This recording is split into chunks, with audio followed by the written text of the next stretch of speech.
Assalamualaikum warahmatullahi wabarakatuh. Perkenalkan, nama saya Fadila Dinanti dari kelas Biologi D. Di sini saya akan menjelaskan tentang desain kurikulum. Desain kurikulum adalah sebagian dari hasil suatu pemikiran yang mendalam tentang hakikat pendidikan dan pembelajaran. Desain kurikulum terdiri dari 4 komponen pokok, yaitu yang pertama adalah tujuan, yang kedua mata pelajaran atau materi ajar, yang ketiga ada organisasi atau susunan mata pelajaran, dan yang terakhir adalah evaluasi. Prinsip desain kurikulum menurut Glasgow menguraikan 7 prinsip desain kurikulum, yaitu yang pertama adanya tantangan dan kesenangan, yang kedua luas, ketiga kemajuan, keempat kedalaman, kelima personalisasi dan pilihan, keenam koherensi, dan yang terakhir relevansi. Macam-macam desain kurikulum. Yang pertama, desain terpusat pada mata pelajaran. Yang kedua, desain terpusat pada siswa, dan yang terakhir desain terpusat pada masalah.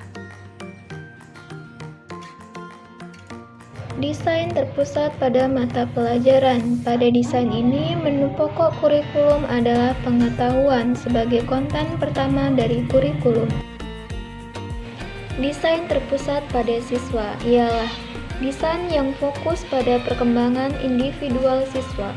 Desain ini muncul sebagai respon terhadap keinginan agar pendidikan fokus pada siswa daripada pada mata pelajaran. Desain terpusat masalah. Desain ini fokus pada pemecahan masalah kehidupan individu dan sosial, karena cakupan masalah kehidupan sangatlah luas. Desain ini terdiri atas berbagai tema.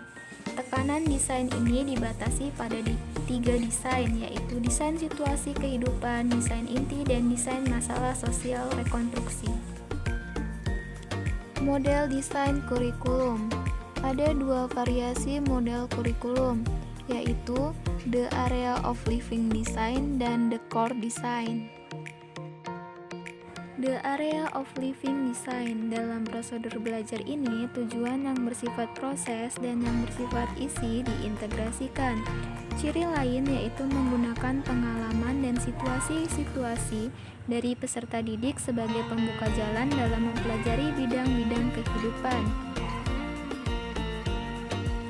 Kerugian dari desain the area of living design adalah penentuan lingkup dan sequence dari bidang-bidang kehidupan yang sangat sukar.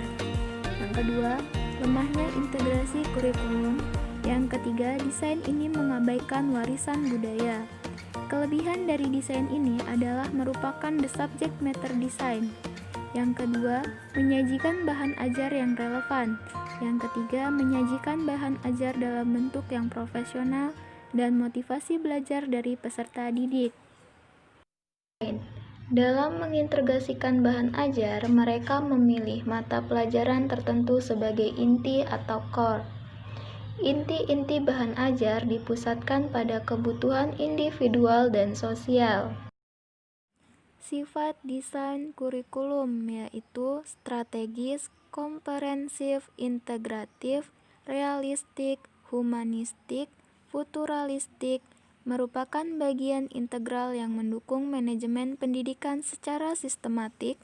Perencanaan kurikulum mengacu pada pengembangan kompetensi sesuai dengan standar nasional, berdiversifikasi, dan bersifat desentralistik. Pendekatan dalam pengembangan kurikulum. Pendekatan top-down. Pendekatan top-down bisa dilakukan baik untuk menyusun kurikulum yang benar-benar baru ataupun untuk penyempurnaan kurikulum yang sudah ada. Pendekatan grassroots. Dalam pendekatan ini, inisiatif pengembangan kurikulum dimulai dari lapangan atau dari guru-guru sebagai implementator, kemudian menyebar pada lingkungan yang lebih luas. Makanya pendekatan ini dinamakan juga pengembangan kurikulum dari bawah ke atas.